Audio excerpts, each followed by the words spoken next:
Los Angeles, 1947. A city still learning how to shine. The war was over. America was celebrating. And Hollywood was selling a dream. Bright lights, silver screens, overnight fame. Palm trees swayed beneath neon signs.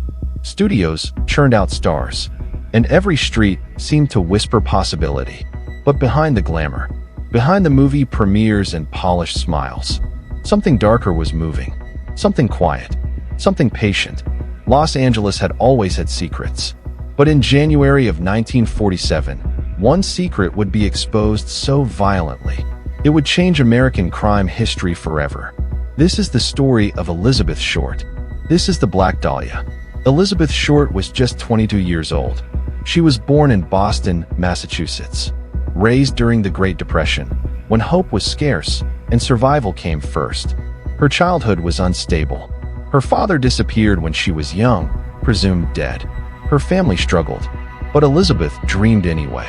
Friends described her as soft-spoken, polite, almost painfully kind.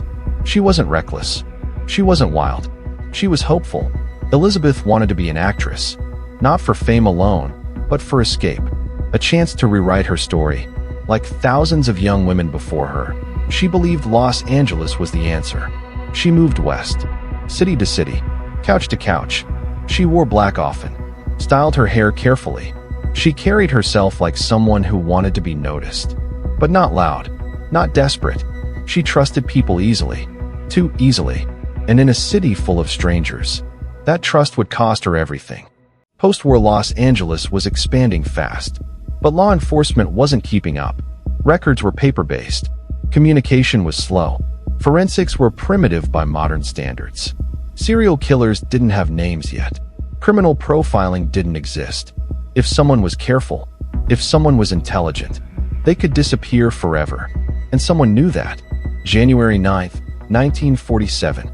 Elizabeth Short was seen inside the Biltmore Hotel in downtown Los Angeles. It was elegant, busy, public. She was standing near the lobby. Witnesses later said she appeared calm, not afraid, not distressed. She told someone she was meeting her sister. But her sister was not in Los Angeles. Elizabeth was waiting for someone she trusted, or someone she believed she could trust. She left the hotel, walked out into the city. That was the last confirmed sighting of Elizabeth Short alive. No phone calls, no letters, no witnesses, just silence. For 5 days. January 15th, 1947. A quiet residential neighborhood in Leimert Park. A woman was walking her dog early that morning. She noticed something unusual in a vacant lot. At first, it looked like a broken mannequin. White. Still. Unnatural. Then she realized. It wasn't plastic. It was human. Elizabeth Short's body had been severed cleanly in half. Perfectly bisected at the waist. Not torn. Not hacked. Cut. Her body had been completely drained of blood. There was no blood at the scene. Her skin was washed. Clean. Her face had been slashed from ear to ear. A grotesque smile carved deliberately. There were rope marks on her wrists and ankles. Evidence of restraint. But no defensive wounds. No signs of a struggle. Whoever did this had control. This wasn't rage. This wasn't panic. This was precision. This was someone who knew anatomy. Someone steady. Someone calm. The LAPD was immediately overwhelmed. Reporters arrived before detectives finished securing the scene. Photos were published nationwide. Elizabeth Short became a spectacle. The press named her the Black Dahlia. The investigation exploded. Over 150 suspects were questioned. Doctors, surgeons, medical students, men with access to tools, men with knowledge. One suspect confessed, then recanted. Another was a medical student who specialized in surgery. He had no alibi, but no physical evidence. Tips flooded in from across the country. False confessions, wild theories. Evidence was mishandled. Some items vanished completely. Witness statements contradicted each other, and the media pressure only made things worse. Instead of quietly building a case, police were forced to react, and the killer knew it. Days after the murder, newspapers received a package. Inside were Elizabeth Short's personal belongings, her birth certificate, photographs, an address book. Everything had been carefully cleaned. No fingerprints. No DNA.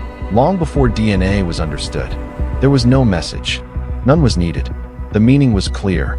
The killer had her belongings. The killer knew the police were watching. And the killer wasn't afraid. This wasn't just murder. It was communication. Over the decades, many suspects emerged. Some had motives. Some had confessions. Some had disturbing obsessions with Elizabeth. But none could be definitively tied to the crime. Technology failed. Procedure failed. Human error failed. And time erased what little evidence remained. The killer slipped through history. More than 70 years later, the Black Dahlia murder remains unsolved. Modern investigators have reopened the case using DNA testing, familial genealogy, advanced forensic analysis. New theories surface every few years. Books are written, documentaries produced, but nothing has closed the case. No arrest, no trial, no justice. Elizabeth Short came to Los Angeles chasing a dream. Instead, she became a warning. Somewhere, someone knew her last moments. Someone walked away clean, untouched, and they carried that secret to the grave. Or maybe they didn't. This case isn't just about a murder.